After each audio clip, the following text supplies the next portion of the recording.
My name is Simon Taylor and I'm Global Head of Real Estate at Yale. Interestingly, in the early 90s, our field salespeople tended to work fairly flexibly. As they were travelling around the country conducting sales operations, they would just work from their hotel rooms.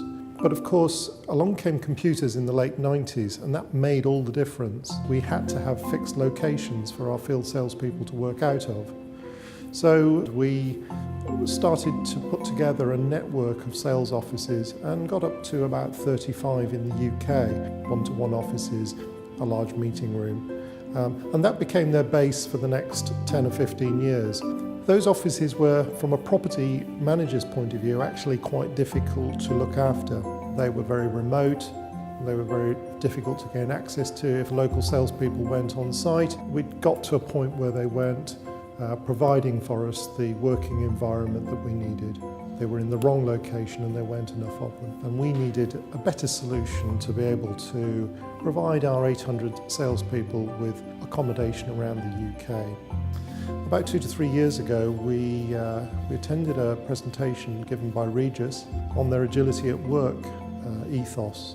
This was really interesting for us in that we could see that their Businessworld model offered us the opportunity to close our fixed locations and move to a much more flexible way of working, whereby we use their Businessworld cards to give us access to their business lounges throughout the UK.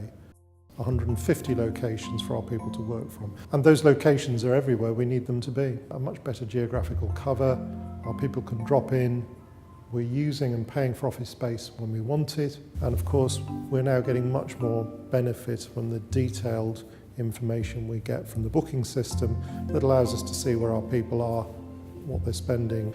And so we quickly set about setting up pilot to 2 of our geographical locations in the UK. Those people that were rolled out into the programme on the pilot really loved it, and so within 2 to 3 weeks of the pilot starting, we actually started to close further offices, and within 6 to 8 weeks all our offices have been closed and all 800 people have transferred to the new way of working. We will be looking to see whether we can roll out the same model in the US and South America. In moving to Regis, we lowered costs, shorter journey to work times, increased productivity and have a better quality working environment. I definitely think this has benefits for other organisations. If they just looked at this model in a bit more detail, I'm sure it would work for them.